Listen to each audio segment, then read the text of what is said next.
Hi there everyone, welcome to my channel. And then in this tutorial video guys, we will create a simple game that will ask the user the capital of a certain city of a country using C++ programming language. Before we continue, I would like to say thank you so much to all my viewers, silent viewers, subscribers, and visitors to my channel. Thank you for watching my videos, leaving a comment, suggestion, and most especially for those who are sharing my channel to others.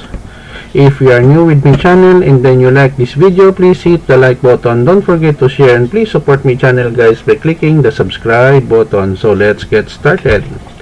So basically we will have a walkthrough on how this code works. So basically I'm using dev C++ as my integrated development environment in writing this program. This code, I wrote this code 12 years ago, January 14, 2010 on the date here. Okay, so we have here library files, in C++. I use string for input output, string for string manipulation, using namespace std main. It is the starting point of every C++ program.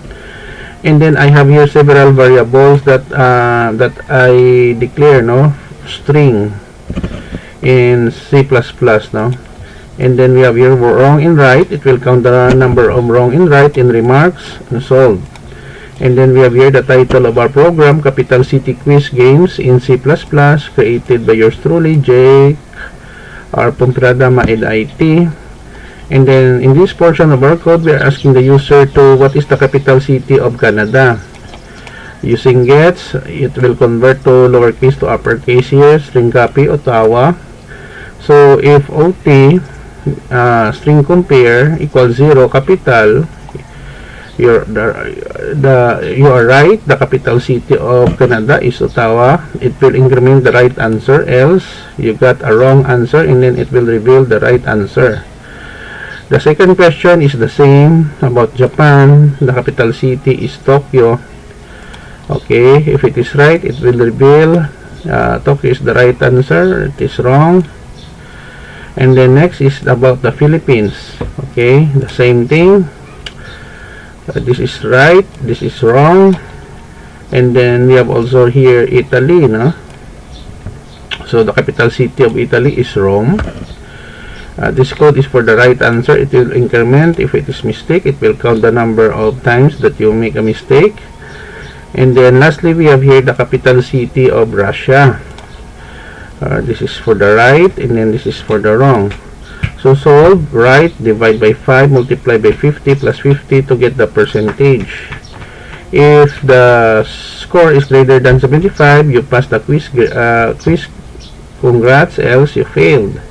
And then we have here the summary of the results, number of right answers and number of wrong answers, your grade and remarks, and system pause, and we close.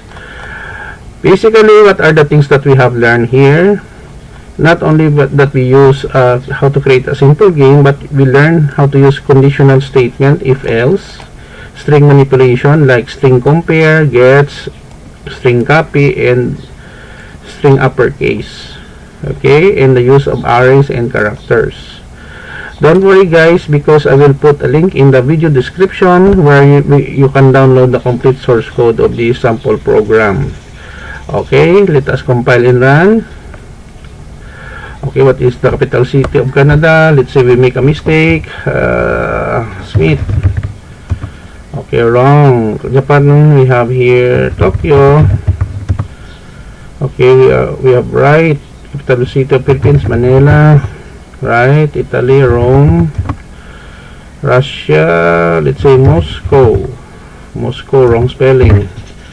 So the summary of the results: number of right answers, we have 3. Number of wrong answer, we have 2. Your grade is 80. Remarks, you passed the quiz. Congrats. Press indicate to continue. Okay, let us run again for the second time around. Capital city of Canada, we have Ottawa. Japan, Tokyo. Philippines, Manila. Italy, Rome. Russia, Moscow. Okay, so we have here a perfect score, no? 5 out of 5. So your grade is 100. You passed the quiz. Congrats. Okay guys, so this is the end of our tutorial video on how to create capital city quiz games in C++ programming language. I hope that you have learned in this tutorial video. Thank you so much guys for watching.